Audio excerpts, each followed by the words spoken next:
नमस्कार. आजची ही जी वनस्पती आपण पाहतोय ती पावसाळ्यात आपल्याला सगळीकडे पाहायला मिळते. अगदी रस्त्याच्या बाजूने पण ही सर्रास उगवताना दिसते आपल्याला. मेथीच्या पानासारखी दिसणारी ही पानं असतात. याला छान छोटीशी अशी पिवळी फुलं येतात. पण तोडायला गेले की याचा खूप घाण वास येतो. त्याच्यावरनं ओळखायचं की हा टाकळा आहे. चक्रमर्द याचं असं नाव आहे. पण याला रानभाजी म्हणून ओळखलं जातं. त्याचं नाव टाकळा आहे. पावसाळ्यात ही सर्रास उगवते. पावसाळ्यात सेवन करण्यासाठी ही सगळ्यात श्रेष्ठ भाजी मानली जाते आयुर्वेदानुसार.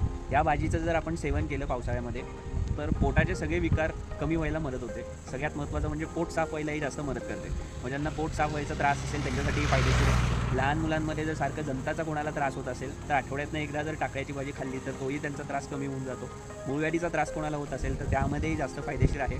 पोट उत्तम प्रकारे साफ होत आहे तर त्याचा फायदा ज्या लोकांना दम्याचा त्रास सारखा होतो पावसाळ्यामध्ये तर त्या लोकांमध्ये याचा फायदा होताना आपल्याला दिसून येतो. सगळ्यात महत्त्वाचा फायदा टाकळ्याचा असा आहे की ज्या लोकांना वारंवार त्वचेला काही ना काहीतरी खरूज होत असतं, स्केबीज होत असतं, इन्फेक्शन होत असतं, त्यामध्ये सुद्धा याची भाजी फायदेशीर ठरते. भाजी करताना एक फक्त लक्षात ठेवायचं, या वनस्पतीची कोवळी पानं घेऊनच